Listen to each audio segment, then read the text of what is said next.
name's Linda Nieuwenhuizen. I've been a conservator since about 1986. So I was asked to come and do an assessment of this canoe. It was obvious that it had fallen on a little bit of hard times. It definitely aged and was showing its age.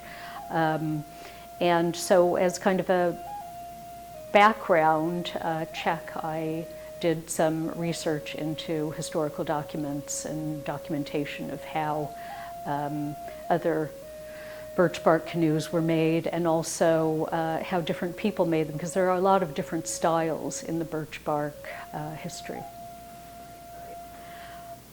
When I first saw the canoe, the first thing I noticed was that it seems to be created out of one piece of birch bark, which is really amazing. It's 14 feet, 8 inches long, and we assume that the tree that it came off of had to have a girth of about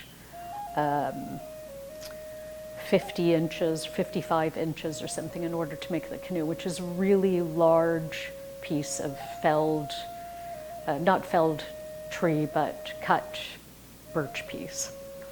That was the most amazing thing. That, and that it still exists, and that it's here at the Tomaquag Museum for people to see and appreciate. I know I really appreciate it. It's amazing.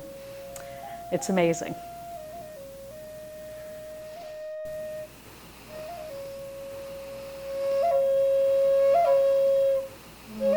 The canoe's condition right now is not as it was originally. It's over 150 years old.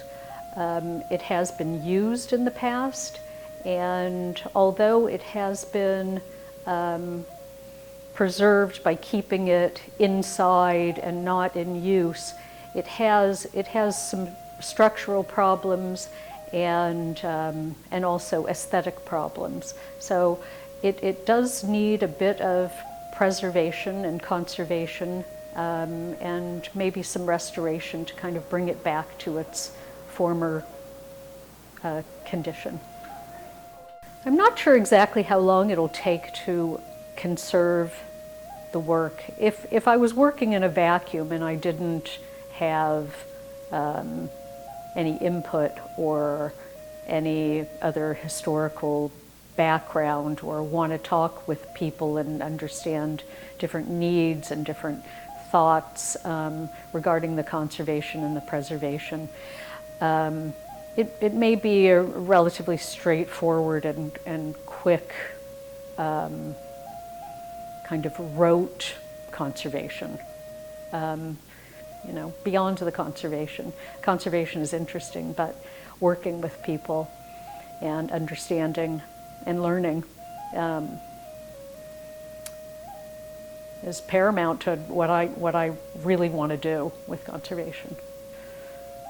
But I think what we want to do here is really work on the conservation and the preservation together, and learn from each other and be able to benefit from each other's knowledge. And